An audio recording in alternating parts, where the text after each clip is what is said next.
just saw online that it looks like the top two tight ends, Gannett and Hireman, have 6 catches combined to this point in the year. Their usefulness in the offense right now and how they've been utilized, is this what you envision for them at this point in the season, or maybe something more? They had both had excellent football games on Saturday night. That's the one thing I will tell you. They were very efficient in their blocking. They were very fundamental. They did a great job of attacking their defense. And, you know, it really was so interesting. I was in a discussion with a recruit this week, and one of the things I see, he said something about the same comment about catches. I said, the doggone defenses aren't cooperating. You know, they're really taking us to other progressions, and the quarterback's giving the ball to the right guy. And you know, the bottom line is this. Now we're really doing a great job with, with hitting everyone in our offense, exploiting the offense, and we're running the ball well inside. We're running the ball well outside. We're hitting running backs in the pass game. We're hitting tight ends in the pass game, hitting the deep ball, and that's what offense is all about. Take what the defense will give you and continue to excel at it. Yeah. So a recruiting follow-up then. That's interesting that you say the recruit brought that to your attention.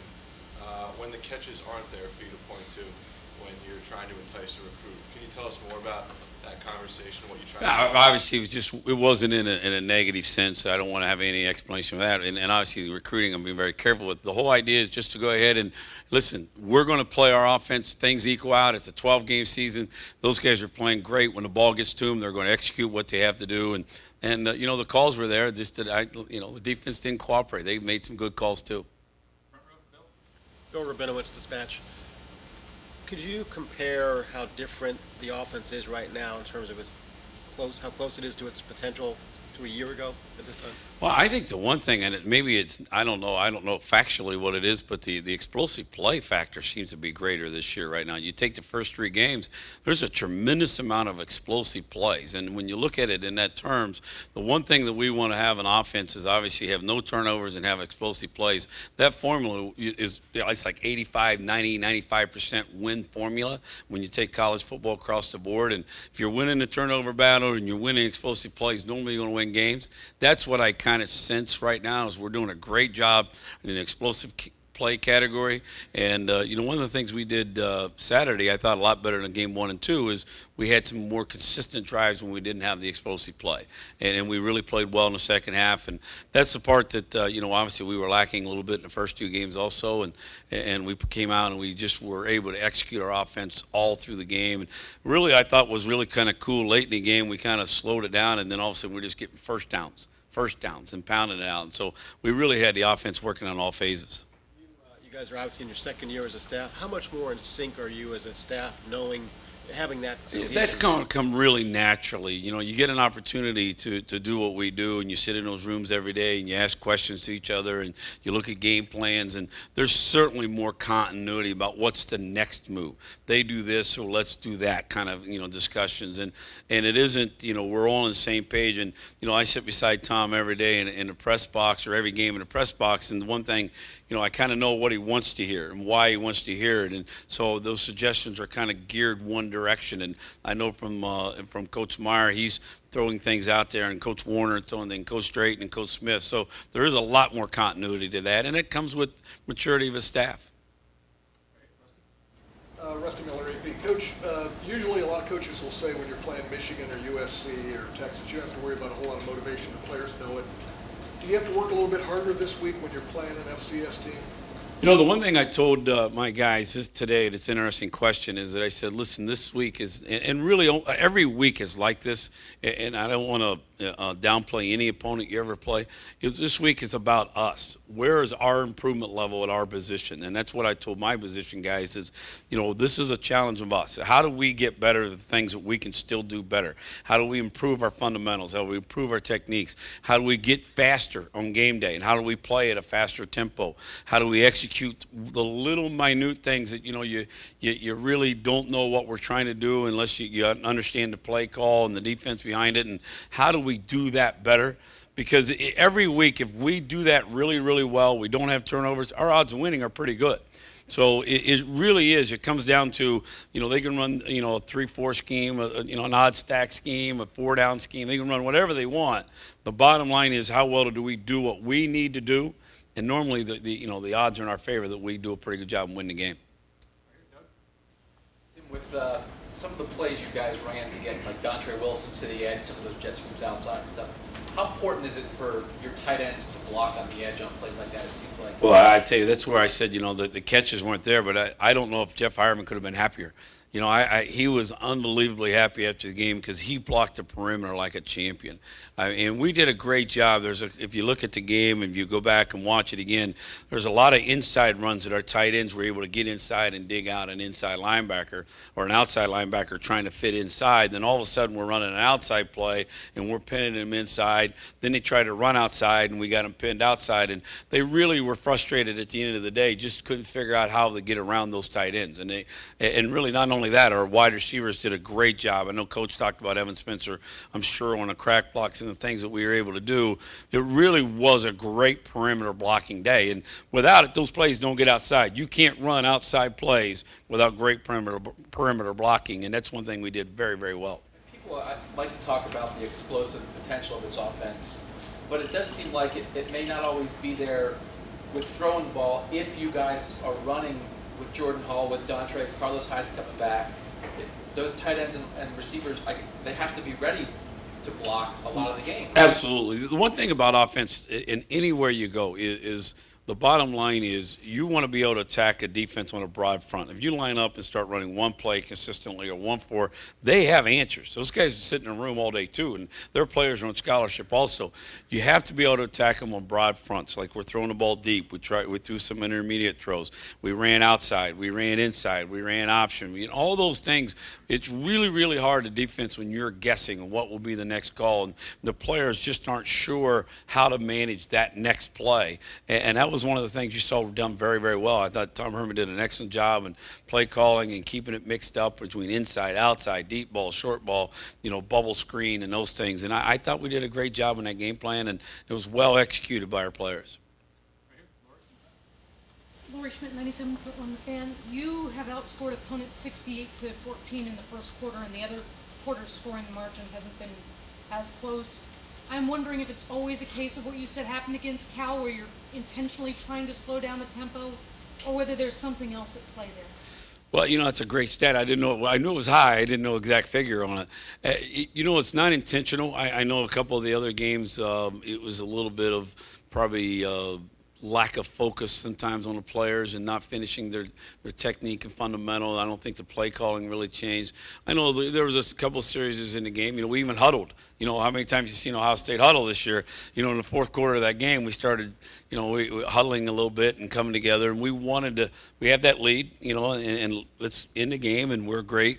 And so the idea was, yes, there's times that we want to do that, but the whole thing is we got to be good 4 quarters because, as you know, every game, the opponent's going to continue to get better, and every week it's going to get tougher, and people will get to know who you are as an offense, and so we want to score consistently in all 4 quarters. And the nice thing is I thought our kids did a great job of really playing great 4 quarters last week. Back in the middle, all right. Coach, I think the progression of Jeff Hireman's been well documented, but when you look at his just growth from last year, what do you point to specifically? What do you see in just terms of how he's progressed? Well, the one thing here at Ohio State is we have a phenomenal strength staff, and when you look at what they've done in his speed development, you look at his strength, and you look at Jeff's numbers in the weight room, they're off the charts. I mean, he's really, really a phenomenal athlete, and he, I think he leads the team in vertical jump and bench press. I mean, that's not very often that a tight end does that. If not, he's like second or third in vertical jump, and I think he is number 1 in bench press. So when you look at those numbers, it's kind of amazing to have a kid that's 6'5" and 255 pounds that can do that. The other thing about it is he really started taking the game more seriously in the classroom. He focuses in on what needs to get done and on the film, what he needs to look at. He understands. Last year they just watched film almost like a TV spectator. Here, I like the ball. Oh, that was a nice play. Now they're looking at it. Hey, is the backer gap exchange, and how's the safety come down and rotate? What's the end? How's the end line to me when I'm in those different alignments? And those are the things that when you get really good, what we want them to do is they can look at film, understand it better, be better in the classroom. And the last part of it, Jeff, there's no one on our football team, and there's a lot of guys that do a great job. There's no one on our football team that does a better job of taking care of their body than Jeff Hireman. And I say that, I mean, he's in working his legs and treating and contrasting and eating right and drinking the right things. And I mean, he works really hard because college football's a grind and it's a really hard season. And he's going to play a lot of plays, and he does a phenomenal job of making sure his body's right on Saturdays. See when he gets those outside, those blocks that help spring a guy like Dontrell. He said he did a very good job on those in the game against Calamity. How much pride does he take? I mean, even if he's not catching the ball. I hope a lot, because really the ultimate thing is win. And the one thing I'll say a ton of times in our room is, listen, is you'll get yours if you win. No one gets anything if you lose. So let's go win. Let's do what we had to do to win the games, and it'll all sort itself out. And they take a lot of pride in it. We spend a lot of time blocking and a lot of time doing the things on the perimeter, and we really made some huge jumps on perimeter blocking this week. Tim, can you give an update on Marcus Ball? How's he coming along? Marcus is coming along really well. He just, the honest truth is, he hasn't caught the ball as well as we want him to at this point in the year. He's a very athletic kid. He does really well, on the field that way, but he just hasn't caught the ball as cleanly as he needs to and consistently. And as he learns that skill, he'll be okay. I mean, he'll do well here. We knew coming in he was more of a wide receiver tight end than a tight end, so his blocking skills obviously need to improve yet. But he hasn't caught the ball as cleanly as he needs to, and I'll guarantee you that's been emphasized in a certain room. Is there a quick follow-up? Is there a chance you'll redshirt him, or is that it's too? You know what? Coach Myers at philosophy, we don't redshirt anyone. We'll play who's needed to play that week, and we'll see how that goes. And obviously, we've had no discussions with him about that. Back to the right, Clay. I know you probably played all ABC 6. You probably wouldn't do this in the heat of the battle, Coach, but at some point, will you nudge Herman in the ribs and say, can you throw my guys a bone? Oh, no, you know what? I never would. And it's funny because really, if you look at it in the game plan, there were calls that were designated to do that. That's why I said the doggone defense didn't cooperate. They played a lot of quarters, and not to talk, real football stuff. They played a lot of quarters, and they really played man quarters on the tight end most of the day, where he came down and played him man, locked up on a little bit, and kind of a little surprising, how they played that a few times to me, and that's okay. The ball went elsewhere. As a matter of fact, two of the long scores were actually balls that I thought would end up to the tight end. They didn't, which is, listen, I don't know if you noticed at one time Jeff run down the field getting real excited. Well, touchdowns are fun, especially on the road, and when 3/4 of the stadium is still Ohio State fans. How cool is that, huh? Tim May, Columbus Dispatch. Hey, Tim. Take me inside y'all's offensive meeting room last week and this week as you prepare, yet you don't know whether 5 is going to be available or not, Braxton Miller. And again, this week, how do y'all deal with that? The truth of it is, and it's so funny, it's a great question. In fact, that I came up to Coach Herman prior to the game, and I said something to him in the hotel. I said, I've been coaching a long time, well over 30 years, and the one thing I've never went into a game ever where you weren't nervous about your backup quarterback having to start. Everybody's coach has known at times there's injuries and your number two's got to go in, and there was more calm and more confidence than I've ever been around. And the beauty of it is we know that he's very capable. Kenny's going to come in and do a phenomenal job, and our teams respect him. And if Braxton Miller's in there, we're going to go play really hard and do really well. And Kenny Guyton's in there, we're going to go play really hard and do really well. And you just. The game is made a next man in mentality. Hey, who's the next man in?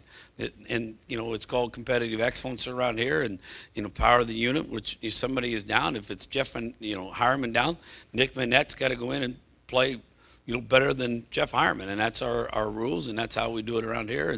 And that's something that's really driven home with Coach Meyer. Doesn't matter who it is. Competitive excellence. The next guy goes in a game. You better be ready to play at a higher level than the guy who just came out. You watch the video like anyone else. Do you see Kenny seeing stuff? I mean, are you amazed that he sees? Yeah, it's funny because if you really are here the length of time that Kenny's been here and you do a good job in the classroom, the game slows down for you. And that's the great thing about experience. And that's the one thing that's sometimes left out is, no offense to Kenny, he's not a freshman or a young sophomore that's been thrown into this battle. You know, he's been here a while, and he's been through a lot of meetings. He's been through a lot of spring practices. He's seen a lot of coverages. He's been around a lot of those situations, and the beauty of that is that's what you hope experience does for you. And that's one of the things I think he does bring home. It's one of the things he's done a phenomenal job of, and he does see it very well. But he has a lot of experience behind the scenes, maybe not the actual game reps that some other people have, but you know, most of the time when you start bringing that young guy in, he's a freshman or a sophomore. That's a whole different game. Last question down in front, Todd. Tim, Todd Porter, Canton Rep. Irwin mentioned that you guys are in conversation about possibly using Kenny and Braxton on the field at the same time this week. When you look at what you guys are doing offensively, do you guys have a fine line between maybe not fixing what's not, you don't fix what's broken, and getting over creative in terms of keeping what you guys got going on? That's a great question, and it is a consistent battle between not trying to fix what's not broken and trying to make, and then looking at it, well, what didn't work, and then ask yourself, why didn't it work, and not like panicking about why whatever that play was or whatever that series was or formation, why didn't it work? Because most of the time when you look at it, there's a certain play in the game on Saturday that, if we could have just got an offensive lineman to get up a little bit more on the backside backer, we ran the play only one time in the game, and it looked like it was a little cloudy, and the play only went for 2. But if you look at it now, you turn on the video, which is the luxury of running it back and forth, dang, there's something we could have done that we could have ran that play maybe 5-6 times and had great results. So it is a fine line, not to panic and just keep running the same things. And the one thing even though the offense looks like it's more adverse, the idea is we're running plays that we started in the beginning of summer camp all the way to now over and over and over and over again. And football's a game of repetition. You get really good at what you do all the time because defenses can make a lot of adjustments, but our kids understand their adjustments better. And that's what offense is all about, is be able to make those adjustments on the run, because there's a lot of chaos on game day. There's a lot of things going on. When you're a spread offense, you can never really walk in a game and see this is exactly how they'll line up to us, because they're going to have to attack us in different ways.